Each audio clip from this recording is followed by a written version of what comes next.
So my phone is no longer working. And you know what the fun consequence is? Can I tell people? I don't know, I forgot. My wife is going to be the navigator today. So we're going to Tokyo. Pretty much anywhere we go, we rely on me to find our way. Now it's my wife's turn. We'll see how she does. No, I will let you borrow my phone. My wife will do the navigating, and I will do the complaining. We've switched roles. Crazy. Let's go on a day trip with visiting relatives to not-so-wild Japan. This day trip will have a twist. My phone is broken, and I'm usually the navigator. So, my wife will be the navigator today. She uses Google Maps almost as well as you do. For once, I'm going to have a relaxing trip to Tokyo, where I'm not expected to magically know how to get around every station, as someone gets huffy and indignant that we are not there yet, and that this is taking so long. Or, at the very least, I can expect more empathy next time I'm trying to be the navigator. Right? First, we take the bus from Mashiko Station to Akihabara Station. The bus is easy with no transfers and is a chance to get some sleep. You know, it's all fun, as long as you don't hit bad traffic. Anyways, the trip was smooth, and we got a good look at Tokyo Skytree. First stop is Denny's for breakfast. My wife loved this place. I don't get it, but I think in my mind, Denny's is after midnight food with a chance of watching an MMA match. My brother-in-law, his favorite part of Denny's was watching a group of American tourists complain that the drink menu has no English, just for a staff member working there to press the English button on the screen. Our stomachs full, we are off to Shinjuku Station to see the Scramble Crossing and the Hachiko statue. My wife tries navigating us through the station and quickly gets frustrated and cross. Do I think this means that she'll be more patient and relaxed next time I have to navigate us through the station? No. I guess as we look for the Hachiko statue, we can take a moment and talk about the fundamental difference between me and my wife when it comes to destinations. For my wife, social proof is key. So the more that a location is shared on social media, seen on social media, talked about on social media, the better. In turn, a lack of social media presence is proof that this is not a good place to go and that we shouldn't go there. For me, a lack of social media presence, not much known about it, makes a place interesting. I'm the type of person that will be looking up how to get somewhere or about somewhere on some blog that hasn't been updated in a decade, and then I have to go find it, and for me, that's interesting. Anyways, here's the Hachiko statue. Hachi was a male, purebred Akita, born in Odate, Akita Prefecture, in November 1923. In January of 1924, Hachi was purchased by Ueno Heitzeburo for 30 yen and shipped to Tokyo.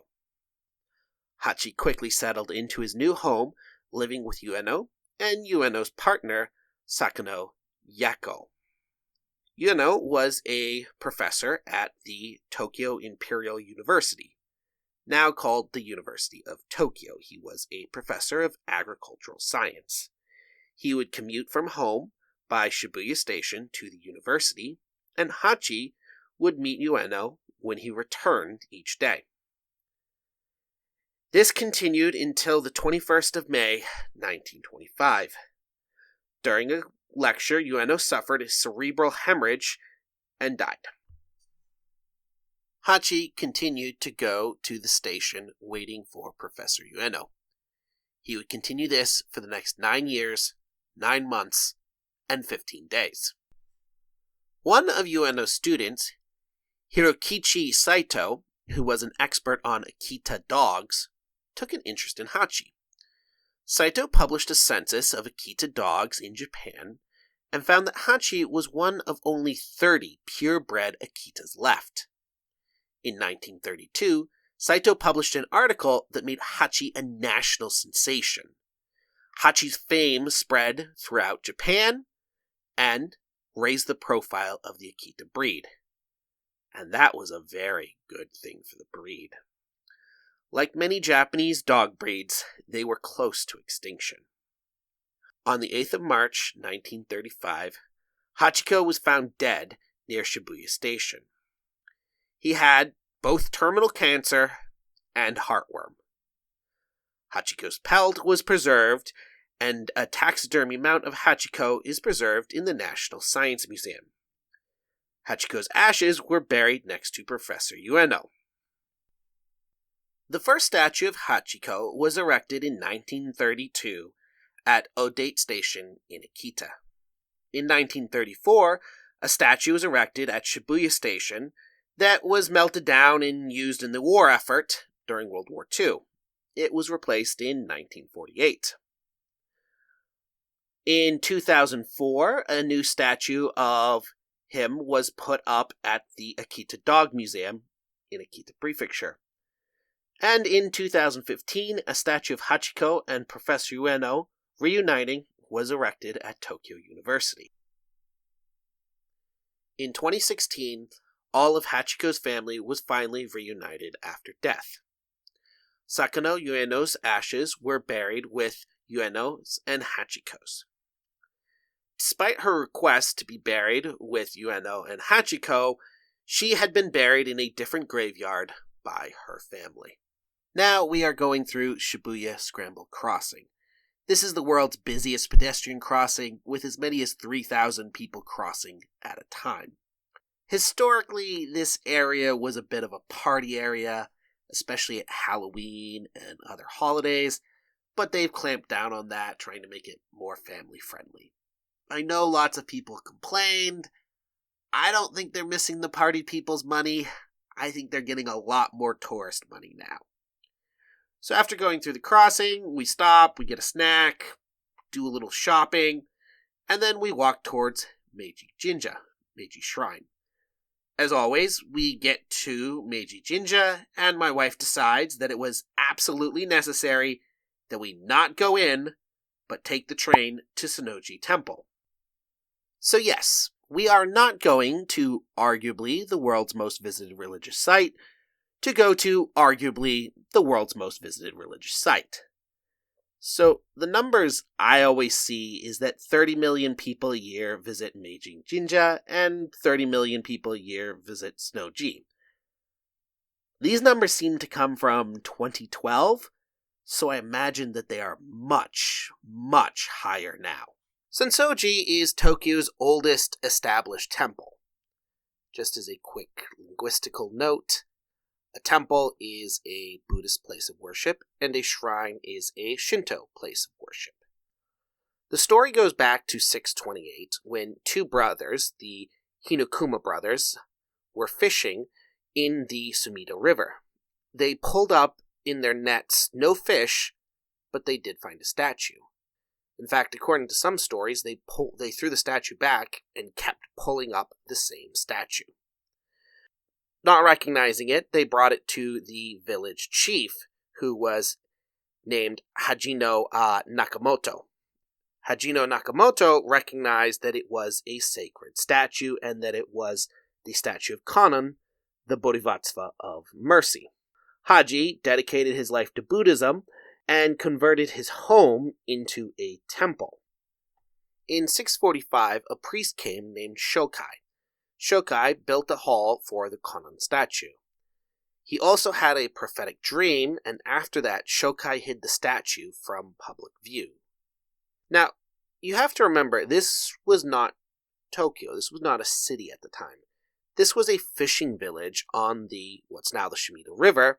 Fun fact, the current Sumida River follows the previous path of the Ara River, so that can get a little complicated when we're talking about historical things. Now, the village grew, and pilgrims started to come here to Senso-ji. In the 850s, Enin, from the Tendai sect of Buddhism, visited and made a copy of the statue to show during public ceremonies and festivals. The Kamakura period saw even more support for sensō-ji in high places as the shoguns started visiting. This, of course, led to visits by more and more members of the political, military, and academic elite. As the economic and political power in Japan shifted east and collected in what is now Tokyo, sensō-ji only grew in importance. In 1590, Takagawa Ieyasu designated sensō-ji as the temple where prayers for the Takagawa clan would be held. The Takagawas being the last group of shoguns. This meant that the shoguns came to sensō-ji to worship during the Edo period. This, of course, meant that the daimyos and their retainers would visit sensō-ji when they were in Edo. At the time, daimyos had to spend every other year in Edo. And in turn, this trickled down as sensō-ji became more and more popular to the masses. The temple was only minorly affected by the change to the Meiji government and the separation of Buddhism and Shintoism order, and continued to grow. On the 10th of March in 1945, most of the temple was destroyed during the firebombing of Tokyo. Reconstruction happened in phases after the war. Konondo Hall, the main hall, being finished in 1958, the gates in 1964, and the pagoda in 1973.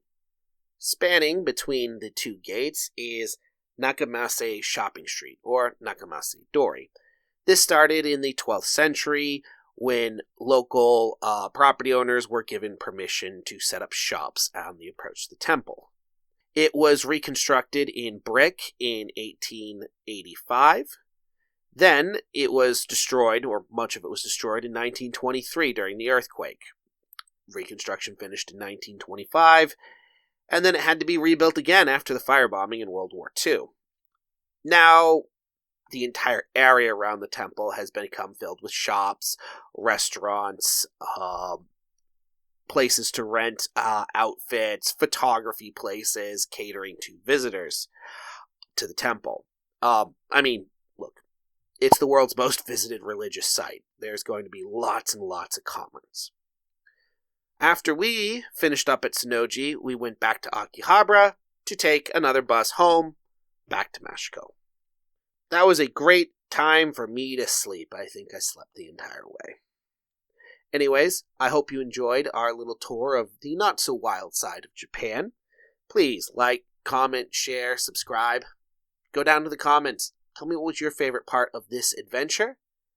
And we will see you in our next adventure.